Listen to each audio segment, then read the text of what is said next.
Hello అందరికీ, welcome to my channel Geethasri kitchen. ఈరోజు ఈ వీడియోలో నేను మీతో ఓ మంచి రెసిపీ షేర్ చేసుకోబోతున్నానండి. ఈ రెసిపీని వారానికి ఒక్కసారైనా మన ఇంట్లో తప్పకుండా ప్రిపేర్ చేసుకుంటామండి. ఎప్పుడు ఒకేలా కాకుండా ఒకసారి నేను చేసే ప్రాసెస్లో చేశారంటే చికెన్ అలాగే మటన్ అయినా సరే దీని ముందు సరిపోవండి, అంత టేస్టీగా ఉంటుంది. రోజు తినేదానికంటే ఒక ముద్ద ఎక్స్ట్రాగా తినేస్తారు, అంత బాగుంటుందండి. మీ పిల్లల్లో ఎవరైనా సరే పప్పు సరిగా తినకపోతే ఒకసారి ఇలా చేసి పెట్టండి, మళ్ళీ మళ్ళీ ఇలాగే చేసి పెట్టమని అడుగుతారండి, అంత బాగుంటుంది. చూస్తుంటేనే మీకు నోరూరిపోతుంది కదా. లేట్ చేయకుండా ఎలా తయారు చేసుకోవాలో చూపిస్తాను రండి. వీడియో చూసే ముందు ఒక లైక్ చేయండి. ముందుగా ఒక కడాయి తీసుకొని అందులోకి 1/2 కప్పు వరకు కందిపప్పును వేసుకోవాలండి. ఇప్పుడు ఈ కందిపప్పులోకి సరిపడా నీళ్లు వేసుకొని 2-3 సార్లు శుభ్రంగా కడిగి తీసుకోవాలి. ఒకవేళ మీకు టైం ఉంటే ఈ కందిపప్పుని ఒక అర్ధ గంట పాటు నానబెట్టేసి తీసుకోవచ్చండి. ఇలా కందిపప్పు మునిగే వరకు నీళ్లు పోసి ఇప్పుడు ఇందులోకి 1 టీ స్పూన్ వరకు కల్లు ఉప్పును వేసుకోవాలి. అలాగే 1/2 టీ స్పూన్ వరకు పసుపు కూడా వేసుకొని అంతా కూడా కలుపుకోవాలి. ఇప్పుడు దీనిపైన మూత పెట్టేసి ఉడికించుకోవాలండి. ఇప్పుడు ఇందులోకి 4 టమోటాలని కట్ చేసుకోవాలి. అలాగే 1/2 కేజీ వరకు సొరకాయని ఇలా పైన తొక్క తీసేసి ముక్కలుగా కట్ చేసుకోవాలండి. అలాగే చిన్న నిమ్మకాయ సైజ్ ఎంత చింతపండుని కడిగి తీసుకోవాలి. ఇక్కడ నేను కందిపప్పు పొంగు వచ్చిన తర్వాత చూపిస్తున్నాను చూడండి.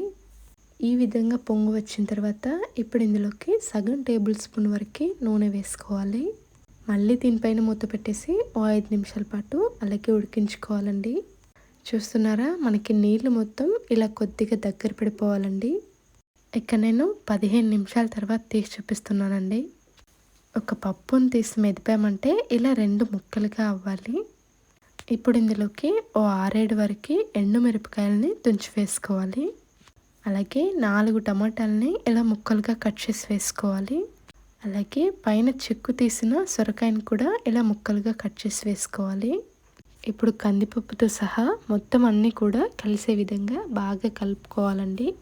ఇప్పుడు దీనిపైన మూత పెట్టేసి ఓ 5-10 నిమిషాల పాటు బాగా ఉడికించుకోవాలండి. ఇక్కడ నేను 10 నిమిషాల తర్వాత మూత తీసి చూపిస్తున్నానండి. ఇప్పుడు మనం ఇందులోకి నీళ్లు వేసి నానపెట్టుకున్న చింతపండును వేసేసుకోవాలి. ఇప్పుడు ఈ చింతపండు కూడా అంతా కలిసే విధంగా బాగా కలుపుకోవాలి. చింతపండు వేసిన తర్వాత స్టవ్ని మీడియం ఫ్లేమ్లో ఉంచుకొని ఒకసారి అంతా కూడా కలుపుకొని 2 నిమిషాల పాటు ఉడికించుకోవాలి. చింతపండు వేసిన తర్వాత ఎక్కువసేపు ఉడికించుకోవాల్సిన అవసరం లేదండి, 2-3 నిమిషాలు ఉడికించుకుంటే సరిపోతుంది. చూస్తున్నారా, ఇందులో నీళ్ళు మొత్తం ఎగిరిపోయి ఇలా దగ్గర పడిపోయిన తర్వాత స్టవ్ ఆఫ్ చేసుకోవాలండి. నీళ్ళు మరీ ఎక్కువ వేసుకున్నామంటే మనకి టేస్ట్ అనేది అంత బాగుండకపోవచ్చండి, కాబట్టి కొంచెం తక్కువగానే నీళ్ళని వేసుకోవాలి. ఇక నేను చల్లారిన తర్వాత తీసి చూపిస్తున్నాను చూడండి. ఇందులోని నీళ్ళని మొత్తం ఇలా గరిటెతో తీసేసుకోవాలండి.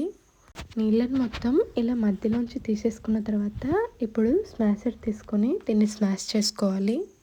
ఒకవేళ మీరు పప్పు గుత్తితోనైనా స్మాష్ చేసుకోవచ్చండి. ఇక నేను వీడియో లెంత్ ఎక్కువ అవుతుందని చెప్పేసి పూర్తిగా చేసిన తర్వాత తీసి చూపిస్తున్నానండి. అంతా కూడా ఇలా మ్యాష్ చేసి తీసుకోవాలి.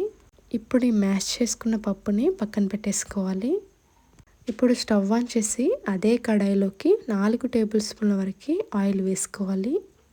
ఇక్కడ నేను చేస్తున్న క్వాంటిటీలో చేశారంటే ఇంట్లో 5-6 మందికి సరిపడుతుందండి. ఆయిల్ లైట్గా హీట్ అయిన తర్వాత ఇప్పుడు ఇందులోకి పోపు గింజలు వేసుకోవాలండి. అన్నీ కూడా ఒక్కొక్క టీ స్పూన్ చొప్పున వేసుకుంటే సరిపోతుంది. అలాగే ఇందులోకి ఒక పెద్ద సైజు ఉల్లిపాయని ఇలా స్లైసెస్లా కట్ చేసి వేసుకోవాలి. ఈ పప్పులోకి ఉల్లిపాయ టేస్ట్ చాలా బాగుంటుందండి. ఇప్పుడు స్టవ్ని మీడియం ఫ్లేమ్లో ఉంచుకొని ఈ ఉల్లిపాయలు అలాగే పోపు గింజలు బాగా ఫ్రై అయ్యే వరకు ఫ్రై చేసుకోవాలండి. ఇక నేను చూపిస్తున్న విధంగా లైట్గా ఫ్రై అయిన తర్వాత ఇప్పుడు ఇందులోకి 4-5 వెల్లుల్లిని ఇలా కచ్చపచ్చగా చేసి వేసుకోవాలి. వెల్లుల్లిని కూడా ఫ్రై చేసుకున్న తర్వాత ఇందులోకి 4-5 ఎండుమిరపకాయలు అలాగే గుప్పిడి కరివేపాకు వేసుకోవాలండి. ఇప్పుడు మనం వేసుకునే తాలింపు వచ్చేసి ఇక్కడ నేను చూపిస్తున్న విధంగా ఈ కలర్లో ఉండాలండి, అప్పుడే మనకి పప్పు టేస్ట్ చాలా బాగుంటుంది. పప్పులో మనం ఏం వేసాం ఏం ఉడికించాం అనే దానికంటే మనం తాలింపుని ఎంత చక్కగా పెట్టామో అంత టేస్టీగా ఉంటుందండి. మెయిన్ టేస్ట్ ఎక్కడ వస్తుంది అంటే ఈ తాలింపులోనే వస్తుందని చెప్పాలి. ఈ తాలింపులో పప్పు వేసేటప్పుడు వచ్చే స్మెల్కే సగం కడుపు నిండిపోతుందంటే నమ్ముతారా? ఒకసారి మీరు ట్రై చేశారంటే నిజంగానే నమ్ముతారండి బాబు, అంత బాగుంటుంది. థ్యాంక్ యూ ఫర్ వాచింగ్ అండి.